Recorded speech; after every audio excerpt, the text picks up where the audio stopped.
గుజరాత్ మాజీ సీఎం విజయ్ రూపానీ అహ్మదాబాద్ నుండి లండన్ వెళ్తున్నాడు తన కూతుర్ని కలవడానికి. ఖుష్బూ రాజ్ పురోహిత్ ఈమెకి ఈ సంవత్సరమే జనవరిలో లండన్లో చదువుతున్న మహబూద్ సింగ్తో మ్యారేజ్ అయింది. ఫస్ట్ టైం అతన్ని కలవడానికి వెళ్తుంది. డాక్టర్ కోమి వ్యాస్ ఉత్తరప్రదేశ్లో ఫేమస్ డాక్టర్ తన ఫ్యామిలీతో కలిసి లండన్లో సెటిల్ అవ్వడానికి వెళ్తున్నాడు. ఈ ముగ్గురితో పాటు ఇంకా 239 మంది అమాయకపు సివిలియన్స్ AI-171 బోయింగ్ విమానంలో టేక్ ఆఫ్ అయి గాల్లోకి లేసిన కొన్ని క్షణాల్లోనే ప్రాణాలన్నీ గాల్లోనే కలిసిపోయాయి. జూన్ 12 మధ్యాహ్నం 1:35 అహ్మదాబాద్లోని మేఘానగర్లో ఉన్న బీజే మెడికల్ కాలేజ్ హాస్టల్ మెస్ పైన ఈ విమానం క్రాష్ ల్యాండింగ్ జరిగింది. అయితే ఇందులో ఉన్న 242 ప్యాసింజర్స్లో 53 British citizens, 7 Portuguese citizens, 1 Canadian and 181 Indians ఉన్నారు. ఇంక్లూడింగ్ క్రూ మెంబర్స్ అండ్ ఆ మెడికల్ కాలేజ్లో చనిపోయిన వాళ్ళతో కలిపి ఇప్పటివరకు ఉన్న అఫీషియల్ డేటా ప్రకారం 260 మెంబర్స్ చనిపోయినట్టుగా డిక్లేర్ చేశారు. ఇంత పెద్ద డిజాస్టర్లో మిరాక్యులస్గా ఒకే ఒక్కడు చావుని ధిక్కరించే సుల్తానులాగా ఎమర్జెన్సీ సీట్ పక్కన 11Aలో కూర్చున్న రమేష్ విశ్వేష్ కుమార్ ఒక మృత్యుంజయుడిలా బతికి బయటపడ్డాడు. అయితే డ్రీమ్ లైనర్ అని పిలువబడుతున్న ఈ బోయింగ్ 787 టేక్ ఆఫ్ అయి 625 ఫీట్స్ ఆల్టిట్యూడ్లో ఉన్నప్పుడు ఉన్నట్టుండిగా సిగ్నల్స్ లాస్ట్ అయ్యాయి. ఆ సిగ్నల్స్ లాస్ట్ అయ్యే కొన్ని క్షణాల ముందే మేడే కాల్ ఇచ్చాడు అందులో ఉన్న పైలట్. అయితే కొంతమంది ఏమని చెప్తున్నారంటే ఈ మేడే కాల్కి ఆల్రెడీ అక్కడున్న ఏటీసీ సిబ్బంది రియాక్ట్ అయింది, కానీ పైలట్ తిరిగి రిప్లై ఇవ్వలేదని చెప్తున్నారు. అయితే ఇక్కడ లైఫ్ తాలూకా అన్ప్రిడిక్టబుల్ సిచ్యువేషన్ ఏంటంటే ఎక్కడో టేక్ ఆఫ్ అయిన ఏరోప్లేన్ కారణంగా ఎక్కడో మెస్లో కూర్చొని తింటున్న డాక్టర్స్ సడన్గా వచ్చిన మంటల్ని తట్టుకోలేక బిల్డింగ్ నుంచి దూకిన ఫుటేజెస్ మీరు కల్లారా చూడొచ్చు. అయితే ఈ ఇన్సిడెంట్ జరిగిన కొన్ని క్షణాల్లోనే గుజరాత్లోనే 11 ఫైర్ ఇంజన్స్ అండ్ 43 అంబులెన్స్ ఆ స్పాట్కి వచ్చాయి. అయితే ఇదే ప్లేన్ అహ్మదాబాద్లో టేక్ ఆఫ్ అవ్వక ముందు అంటే ఢిల్లీ టు అహ్మదాబాద్ వస్తున్న టైంలో అందులో ఉన్న ఒక ప్యాసింజర్ ఒక వీడియోని పోస్ట్ చేశాడు. And as usual, the in-flight entertainment is not working. Leave in-flight entertainment. Calicut to landing stations. If I talk about this,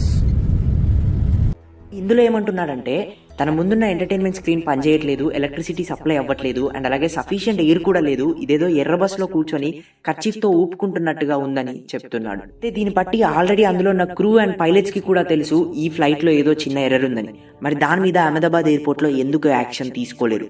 అయితే ఇంకో వీడియో సోషల్ మీడియాలో చాలా వైరల్ అవుతుంది. అదేంటంటే 1.5 month బ్యాక్ ఖలిస్తాన్ లో ఉన్న టెర్రరిస్ట్ మూవ్మెంట్ లీడర్ త్వరలోనే ఇండియన్ ఎయిర్లైన్స్ పైన అటాక్ చేస్తామని అఫీషియల్ గా ఒక వీడియోని రిలీజ్ చేశాడు. Asking the Sikh Panth do not fly Air India te Air India दुनिया ਦੇ ਵਿੱਚ ਚੱਲਣ ਨਹੀਂ ਦਿੱਤੀ ਜਾਏਗੀ. ఇంతకు ఇది న్యాచురల్ గా జరిగిందా లేదా అన్యాచురల్ గా జరిగిన సస్పీషియస్ థింగ్ అని తెలియాలంటే మనకు బ్లాక్ బాక్స్ బయటపడాల్సిందే. అయితే ఈ బ్లాక్ బాక్స్ ఈజీగా ఐడెంటిఫై అవ్వడానికి దీన్ని ఆరెంజ్ కలర్ లో డిజైన్ చేశారు. అయితే దీంతో పాటు data recorder and cockpit recorder కూడా క్రాష్ టైంలో డ్యామేజ్ అవ్వకుండా విమానం యొక్క వెనుక భాగంలో అమర్చుతారు. అయితే ఎక్స్పర్ట్స్ ఏమని చెప్తున్నారంటే ఒక ఏరోప్లేన్ టేక్ ఆఫ్ అవ్వగానే క్రాష్ అయిందంటే దాని యొక్క డ్యూయల్ ఇంజన్స్ అనేవి ఫెయిల్ అయి ఉండాలి. కానీ ఇలా డ్యూయల్ ఇంజన్స్ ఫెయిల్ అయ్యే అవకాశాలు 1 in a billion. సో అది కూడా అవ్వకపోవచ్చు అని ఎక్స్పర్ట్స్ అంచనా వేస్తున్నారు. పోనీ పైలట్ వల్ల ఏమైనా తప్పిదం జరిగిందా అంటే అందులో ఉన్న ఒక పైలట్ కి 8,200 hours నడిపిన ఎక్స్పీరియన్స్ ఉంది. అంటే ఎక్స్పీరియన్స్ ఉన్నంత మాత్రాల క్రాష్ అవ్వదని చెప్పలేము, ఎందుకంటే ఈ టేక్ ఆఫ్ టైంలో పైలట్స్ యొక్క మెంటల్ స్టేటస్ కూడా చాలా ఇంపార్టెంట్ అని చెప్తున్నారు. అయితే ఈ క్రాష్ కి ముందు కాక్పిట్ ద్వారా సుమిత్ అగర్వాల్ నుండి ఒక మేడే కాల్ వచ్చింది అక్కడున్న ఏటీసీకి. ఏమనంటే no thrust, losing power, unable to lift అని చిట్ట చివరి మాటలు. అండ్ ఈ క్రాష్ కి ఇంకో రీజన్ ఏమని చెప్తున్నారంటే బర్డ్ హిట్. ఆ బర్డ్స్ అనేవి ఇంజన్ ని స్ట్రైక్ అయినప్పుడు కూడా ఇంజన్ ఫెయిల్ అయ్యే ఛాన్స్ ఉండదు. కానీ మోస్ట్ ఆఫ్ ది కేసెస్ లో ఓన్లీ ఒకే ఒక ఇంజన్ ఫెయిల్ అవుతుంది. కానీ ఎప్పుడైతే బర్డ్స్ యొక్క సమూహం వచ్చి ఆ 2 ఇంజన్స్ ని హిట్ చేస్తాయో అప్పుడు డ్యూయల్ ఇంజన్ ఫెయిల్యూర్ జరుగుతుంది. ఇక డ్యూయల్ ఇంజన్ ఫెయిల్యూర్ జరిగితే ఏ పైలట్ కూడా ఆ క్రాష్ ని ఆపలేడు. కానీ అక్కడున్న సీసీటీవీ ఫుటేజెస్ లో అండ్ ఏరియల్ ఎంక్వైరీలో తెలిసింది ఏంటంటే అక్కడ ఎలాంటి బర్డ్ హిట్ అనేది జరగలేదు. వెదర్ వల్ల ఏమైనా జరగొచ్చా అంటే ఆ టైంలో వెదర్ కండిషన్స్ కూడా నార్మల్ గానే ఉన్నాయి. అంటే ఫైనల్ గా ఎక్స్పర్ట్స్ ఏమని చెప్తున్నారంటే 2 ఇంజన్స్ ఫెయిల్ అవ్వడం అనేది 1 in a million ఛాన్స్. ఎందుకంటే ఒక ఇంజన్ ఫెయిల్ అయినా సరే సింగిల్ ఇంజన్ తోనే ఎంత దూరమైనా ట్రావెల్ చేయొచ్చు అండ్ ఎక్కడైనా సేఫ్ గా ల్యాండ్ చేయొచ్చు. సో అంత పవర్ఫుల్ ఈ యొక్క AGE రోల్స్ రాయ్స్ ఇంజన్స్. ఈ బోయింగ్ కంపెనీ యొక్క చరిత్ర ఎలా ఉండేదంటే ఒకప్పటి passengers if it is Boeing I'm not going అనేవాళ్ళు.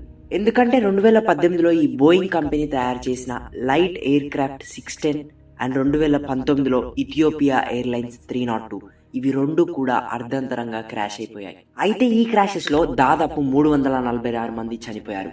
అయితే దీనికి ముఖ్య కారణం ఏంటంటే ఈ బోయింగ్ ఇన్సర్ట్ చేసిన MCS సిస్టమ్ గురించి ఆ పైలట్స్ కి బోయింగ్ వాళ్ళు సరిగ్గా ఇన్ఫార్మ్ చేయలేరు. ఈ సిస్టమ్ అనేది సింగిల్ సెన్సార్ పైన హెవీగా డిపెండ్ అయి ఉంటుంది. ఆ సెన్సార్ లో మాల్ ఫంక్షన్ వస్తే ప్లేన్ క్రాష్ అయిపోతుంది. అయితే ఈ సిస్టమ్ గురించి సరిగ్గా ఎక్స్ప్లెయిన్ చేయకుండా, ఎలాంటి సేఫ్టీ మెజర్స్ తీసుకోకుండా ఎయిర్ 320 వాళ్ళ ప్లేన్ తో కాంపిటీషన్ కోసం, ప్లేన్ డెవలప్మెంట్ కోసం రష్ చేసి ఇండైరెక్ట్ గా ప్లేన్ క్రాషెస్ కి కారణమయ్యారు. అయితే కాస్ట్ కటింగ్ చేయడం కోసం కొత్త ప్లేన్స్ లో ఉన్న పైలట్స్ కి సరిగ్గా ట్రైనింగ్ కూడా ఇవ్వలేదు బోయింగ్ వాళ్ళు. ఈ బోయింగ్ దారుణాలు ఇక ఆగేలా లేవని చెప్పి బయట పెట్టాలని జాన్ బర్నర్ అనే క్వాలిటీ మేనేజర్ బయటకు వచ్చాడు. ఇతను బోయింగ్ కంపెనీలో పనిచేసేవాడన్నమాట. ఇతను బోయింగ్ కన్సర్న్స్ లో డిఫెక్ట్స్ ఉన్నాయని వాయిస్ రేస్ చేసినందుకు జాబ్ లో నుండి తీసేసింది. ప్లేన్ క్రాషెస్ అయినాక కోర్టులో సాక్ష్యం చెప్పడానికి వచ్చిన బర్నెట్ సడన్ గా ఆత్మహత్య చేసుకుని చనిపోయాడు.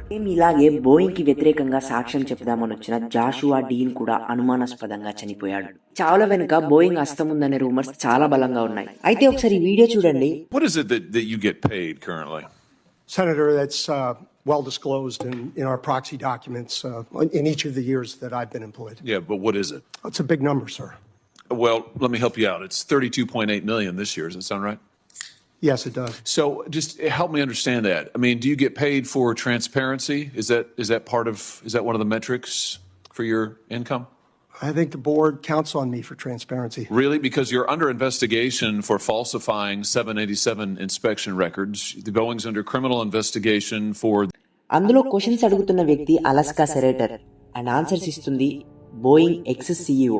అయితే బోయింగ్ 787 విమానం యొక్క ఇన్స్పెక్షన్ రికార్డ్స్ ని ఫాల్సిఫైయింగ్ చేశాడని అతని పైన ఎలిగేషన్స్ వచ్చాయి. సేమ్ అదే 787 మోడలే ఇప్పుడు యాక్సిడెంట్ కి గురైంది కూడా. ఇకపోతే బోయింగ్ ని టాప్ ప్లేన్ కంపెనీ అని డబ్బా కొట్టుకుంటూ ఉంటారు కానీ 2024లో అలాస్కా 1282 ప్లేన్ గాల్లో ఉన్నప్పుడే దాని యొక్క డోర్ ప్లగ్ ఊడిపోయింది.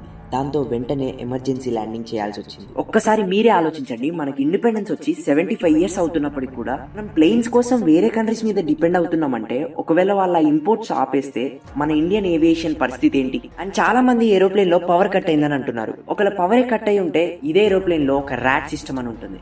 అయితే ఈ ర్యాట్ ఉన్నట్టుండి ప్లేన్ లో పవర్ కట్ అయిపోతే ఒక విండ్ మిల్ లాగా ఎయిర్ లోకి వచ్చి ఆ పైలట్స్ చేసే బేసిక్ ఆపరేషన్స్ కి కావాల్సినంత ఎలక్ట్రిసిటీని జనరేట్ చేస్తుంది. అయితే ఆ ర్యాట్ ఓపెన్ అయిందా లేదా అని చెప్పేసి రా ఫుటేజ్ లో అయితే సరిగా అర్థం అవ్వట్లేదు, కానీ ఆ బ్లాక్ బాక్స్ ఓపెన్ అయ్యాక తెలిసే అవకాశం ఉంది. దీన్ని బట్టి చూస్తే మన ఇండియాలో ఎన్నో గవర్నమెంట్స్ మారుతున్నాయి, ఎంతో మంది మినిస్టర్స్ వస్తూ పోతూ ఉన్నారు, కానీ వాళ్ళకు ప్రజల సేఫ్టీ పైన దృష్టి ఉందా లేదా ప్రజల నుండి వచ్చే ఓట్ బ్యాంక్ పైన దృష్టి ఉందా, అది మీరే ఆలోచించాలి. ఇంకో షాకింగ్ విషయం చెప్పనా, మన ఇండియాని 4th బిగ్గెస్ట్ ఎకానమీ అండ్ ఇంకా 3rd బిగ్గెస్ట్ ఎకానమీ చేస్తాము and it is the 2nd largest paddy producer and Vishwaguru అని గొప్పగా పిలుస్తాం కదా. మీకు ఒక షాకింగ్ విషయం చెప్పనా, మన వరల్డ్ వైడ్ గా ఉన్న టాప్ 25 సేఫెస్ట్ ఎయిర్లైన్స్ లో మన ఇండియన్ ఎయిర్లైనే లేదు.